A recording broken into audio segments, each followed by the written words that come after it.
नमस्कार साथियों। आज हम लोग डिस्कस करेंगे मेंटल स्टेटस एग्जामिनेशन के बारे में। जानेंगे कि क्या होता है मेंटल स्टेटस एग्जामिनेशन। तो मेंटल स्टेटस एग्जामिनेशन में जो भी साइकेट्रिक पेशेंट्स होते हैं, ऐसे पेशेंट्स की मानसिक अवस्था का पता लगाने के लिए हम जो एग्जामिनेशन करते हैं उसी को कहते हैं मेंटल स्टेटस एग्जामिनेशन। इसके अंतर्गत हम पेशेंट के जनरल अपीयरेंस, पेशेंट के बिहेवियर, उसके मूड, उसके कॉग्निटिव फंक्शन और थॉट्स रिलेटेड क्वेश्चंस पूछते हैं और उनके अकॉर्डिंग हम पेशेंट की मानसिक अवस्था का पता लगाते हैं। तो चलिए एक एक को हम लोग डिस्कस करते हैं कि इसमें हम किस तरह से पेशेंट का इन्वेस्टिगेट करेंगे या पेशेंट से जो भी जानकारी है उनको इकट्ठा करेंगे। इसमें सबसे पहले हम पेशेंट के जनरल अपीयरेंस से रिलेटेड क्वेश्चन पूछेंगे। जनरल अपीयरेंस मींस पेशेंट हमारे सामने आया, अब उसके अपीयरेंस को देख के हम उसकी कुछ चीजों का पता लगाएंगे, जैसे कि फेशियल एक्सप्रेशन।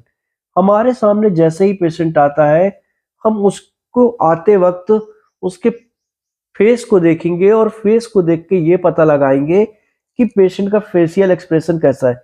क्या वह आपको एंजियस नजर आ रहा है, क्या वह चिड़चिड़ा या इरिटेबल है, क्या पेशेंट कंफ्यूज नजर आ रहा है या गुस्से में है या फिर नॉर्मल है। जो भी कुछ है हम यहाँ पे उसे लिख देंगे। सेकंड आते हैं पोस्चर। अब पेशेंट का बॉडी पोस्चर कैसा है, क्या इरेक्ट है या स्ट्रेट है, फिर पेशेंट झुका हुआ है, रिजिड है, बहुत ही लेजी है। देन हम मैनरिज्म पे डिस्कस करेंगे या मैनरिज्म को हम देखेंगे। मैनरिज्म का मतलब होता है जब किसी भी एक्ट को पेशेंट बार बार दोहराता है तो उसे हम मैनरिज्म कहते हैं या आदत कहते हैं। मैनरिज्म का मतलब होता है, जैसे आपने देखा होगा कई सारे लोग आंखों को बार बार ब्लिंक करते हैं, कई सारे लोग बार बार अपने बालों पे हाथों को फेरते हैं। तो यह सारी चीजें जो है यह कहलाती मैनरिज्म। मीन्स किसी भी रिपीटेड एक्ट को बार बार दोहराना, वह कहलाएगा मैनरिज्म। देन है आई कांटेक्ट। क्या पेशेंट का हम देखेंगे जब हमसे पेशेंट बात कर रहा है तो वह आई कांटेक्ट मेंटेन कर रहा है या नहीं कर रहा है। अगर आई कांटेक्ट मेंटेन करता है, इससे ये पता चलता है कि पेशेंट को कॉन्फिडेंस लेवल कहीं ना कहीं बेहतर है। और यदि आई कांटेक्ट मेंटेन नहीं कर रहा है, मतलब कहीं ना कहीं उसके कॉन्फिडेंस लेवल में कमी है। देन नेक्स्ट हम जानेंगे रैपोर्ट के बारे में। रैपोर्ट का मतलब होता है कि स्टेब्लिशिंग रिलेशनशिप। मीन्स पेशेंट, जब भी हम पेशेंट से बात कर रहे हैं तो ऐसे में क्या पेशेंट हमसे रिलेशन स्टेब्लिश करना चाह रहा है। Relation means interpersonal relationship, means एक पेशेंट का और एक हेल्थ केयर पर्सनल का रिलेशन, तो वह हमसे मेंटेन करना चाह रहा है या नहीं। अगर करना चाह रहा है तो यहाँ पे हम लिखेंगे यस स्टेब्लिशिंग रिलेशनशिप, अगर नहीं है तो हम यहाँ पे लिखेंगे नॉट स्टेब्लिशिंग। देन हम पेशेंट के बिहेवियर के बारे में जानेंगे। अब पेशेंट के बिहेवियर को हमें देख के काफी कुछ समझ में आ जाता है। क्या पेशेंट का बिहेवियर नॉर्मल है या एग्रेसिव है, या ऐसा तो नहीं पेशेंट बहुत ही डिप्रेसिव है। फिर यूफोरिक मीन्स अननेसेसरी, बहुत ही ज्यादा खुश है। तो यह सारी चीजें हम देखेंगे क्या इनमें से कुछ पेशेंट में है। यदि है तो हम उसे मेंशन कर देंगे। देन उसके बाद देखेंगे ड्रेसिंग एंड ग्रूमिंग।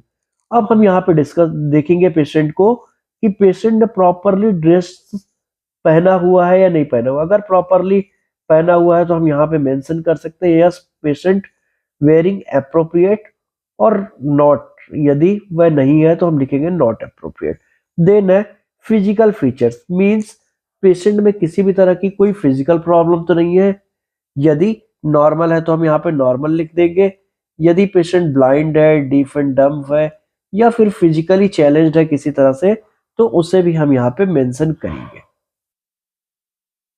नेक्स्ट जानेंगे हम साइकोमोटर एक्टिविटी के बारे में कि पेशेंट की जो साइकोमोटर एक्टिविटी है, मींस उसकी जो एक्टिविटी है कैसी है। यदि वह नॉर्मल है तो हम यहाँ पे मेंशन करेंगे यस उसकी एक्टिविटीज नॉर्मल है। यदि सामान्य से कम है तो हम यहाँ पे लिखेंगे डिक्रीज साइकोमोटर एक्टिविटी। यदि सामान्य से अधिक है तो हम यहाँ पे लिखेंगे इंक्रीज साइकोमोटर एक्टिविटी। नेक्स्ट आते हैं स्पीच। तो स्पीच में हम देखेंगे कोहेरेंस। कोहेरेंस का मतलब होता है कि पेशेंट जो भी बोल रहा है क्या वह हमें क्लियर सुनाई दे रहा है, पेशेंट की बातें लॉजिकल है या ऑर्गेनाइज्ड वे में बोल रहा है या नहीं। यदि ऐसा है तो हम कहेंगे इस तरह की स्पीच को कोहेरेंस स्पीच। और यदि मान लीजिए इस यह नहीं है, क्लियर नहीं बोल रहा है पेशेंट, लॉजिकल नहीं है, ऑर्गेनाइज्ड नहीं है, तो उसे हम कहेंगे इनकोहेरेंस स्पीच। देन आते हैं रिलीवेंस। मीन्स कि जो कुछ भी हम क्वेश्चन पूछ रहे हैं पेशेंट से, जो पेशेंट है वह इससे रिलेवेंट आंसर दे रहा है या इररिलेवेंट दे रहा है। यदि रिलेवेंट दे रहा है तो हम यहाँ पे रिलेवेंट लिखेंगे, यदि इररिलेवेंट दे रहा है देन हम इररिलेवेंट लिखेंगे। देन आते हैं वॉल्यूम, कि अब पेशेंट जो है कैसी वॉल्यूम में बात कर रहा है, क्या बिल्कुल स्लोली बात कर रहा है। यदि एकदम धीरे धीरे बात कर रहा है तो हम उसे स्लोली कहेंगे, नॉर्मली बात कर रहा है जैसा हम बात कर रहे हैं उससे वैसे ही वो भी बात कर रहा है तो इसे नॉर्मल। हाई, अगर वह बहुत जोर से बात कर रहा है तो हम इसे कहेंगे हाई। देन आते हैं टोन। अब उसका टोन कैसा है, क्या नॉर्मल है, ऐसा तो नहीं लग रहा है कि कहीं एग्रेसिव है पेशेंट बहुत ज्यादा, या फिर कहीं ऐसा तो नहीं है कि जो पेशेंट है वह एंजियस है या डरा हुआ है। ठीक है, अगर ऐसा है तो हम यहाँ पे एनजीएस कर देंगे। फिर आते हैं मैनर। अब उसका जो मैनर है वह कैसा है, प्रॉपर है, अप्रोप्रिएट है या नहीं है। यदि प्रॉपरली मैनर में हमसे बात कर रहा है, सारी चीजें उसके मैनर सही है, मीन्स हम उसे अप्रोप्रिएट कहेंगे। यदि नहीं है तो उसे हम इन अप्रोप्रिएट कहेंगे। Then reaction time. Reaction time का मतलब होता है कि जैसे ही हमने पेशेंट से क्वेश्चन पूछा उसके बाद वह कितने समय में आंसर कर रहा है। यदि मान लीजिए जब हमने क्वेश्चन पूछा पेशेंट ने तुरंत रिप्लाई दिया, इसका मतलब क्या है, इमीडिएट। अगर हमारे क्वेश्चन पूछने के कुछ समय के बाद दे रहा है तो इसका मतलब क्या होगा, डिलेड। यदि जो पेशेंट है वो कोई रिप्लाई ही नहीं दे रहा है तो हम कह सकते हैं यहाँ पे नो रिएक्शन। नेक्स्ट देखते हैं थॉट।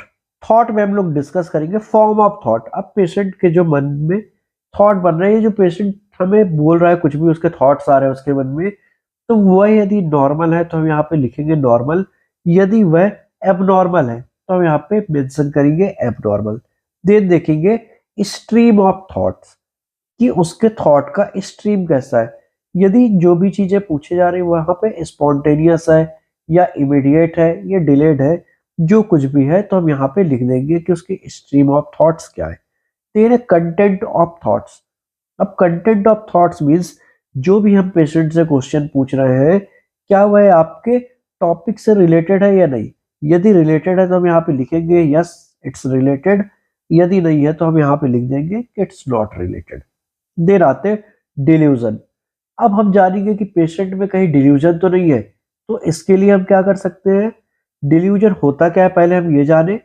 डिल्यूजन का मतलब होता है false fix unshakable believe of patient. मतलब पेशेंट का एक ऐसा बिलीव जिसे ना हम चेंज कर सकते हैं ना ही हम करेक्ट कर सकते हैं, तो इसी को हम कहेंगे डिल्यूजन। अब इसके कई सारे अलग अलग टाइप्स होते हैं, delusion of persecution, delusion of guilt, delusion of grandiosity, nihilistic delusion, और ऐसे ढेर सारे इसके टाइप्स होते हैं। तो यदि पेशेंट में किसी भी तरह का कोई डिल्यूजन प्रेजेंट होगा तो उस डिल्यूजन को हम लिखेंगे। देन आते हैं ऑब्सेशन।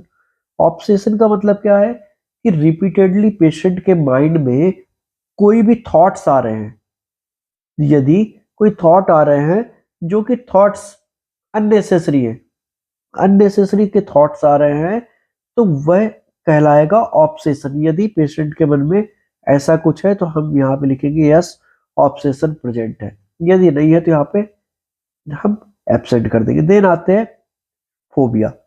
फोबिया, फोबिया का मतलब है डर।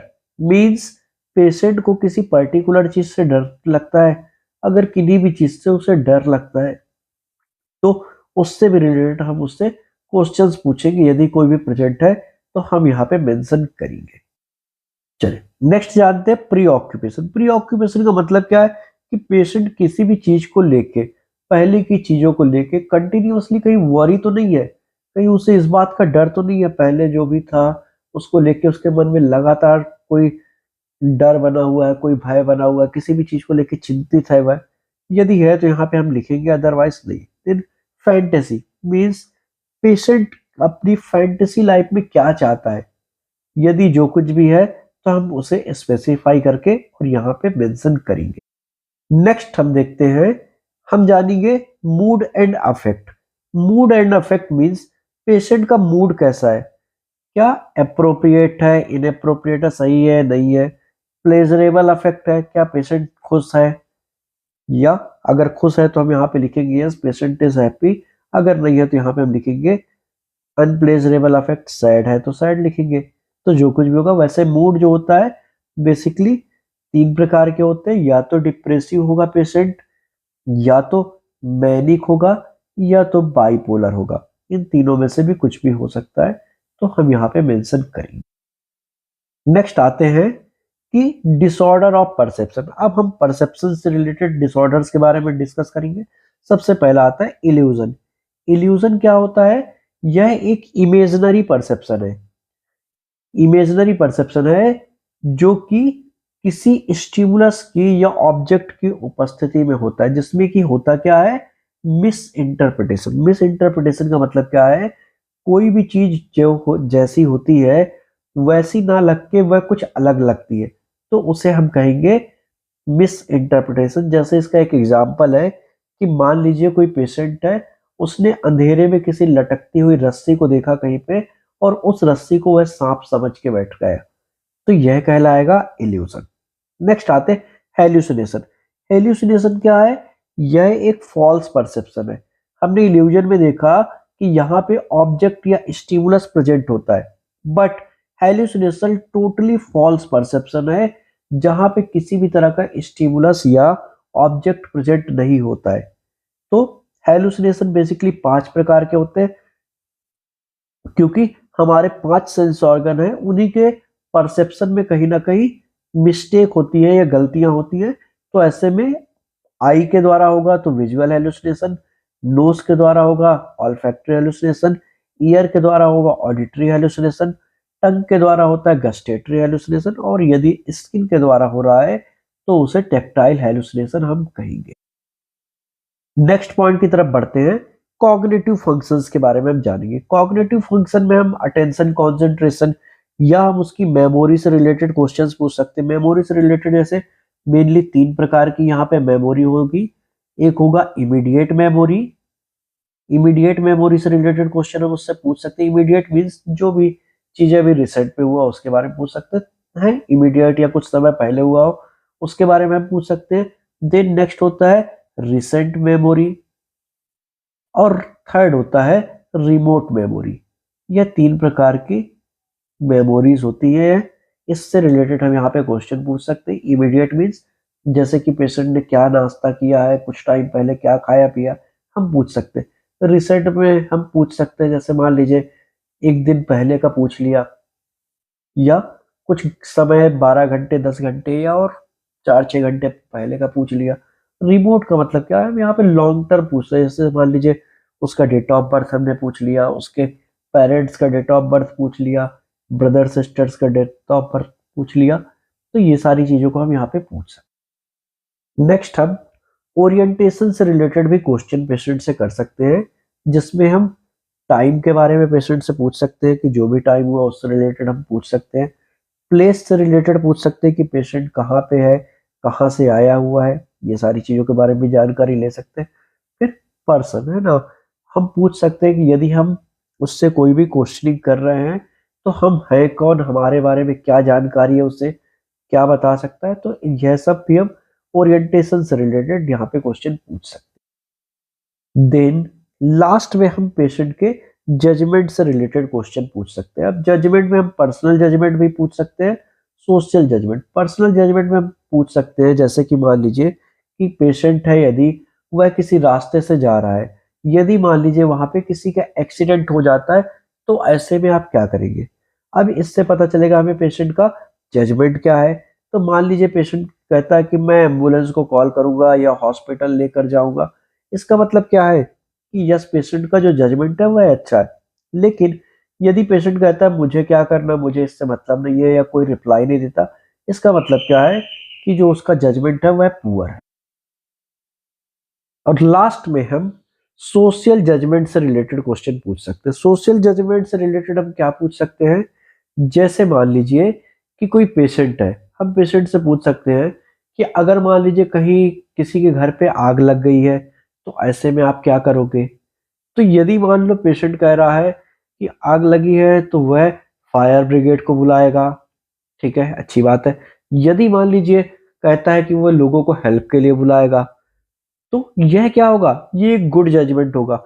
और यदि कहता है कि मान लो मुझे क्या करना, मेरे घर में आग नहीं लगी है, मेरे से मतलब नहीं है दूसरों से, मुझे खुद से लेना देना, ऐसे में क्या होगा, जो उसका जजमेंट होगा वह पुअर जजमेंट कहलाएगा। तो यह था हमारा टॉपिक। उम्मीद करता हूं आप सभी को समझ में आया होगा। अगर समझ में आया हो तो please like, subscribe and share जरूर करें। थैंक यू सो मच, धन्यवाद।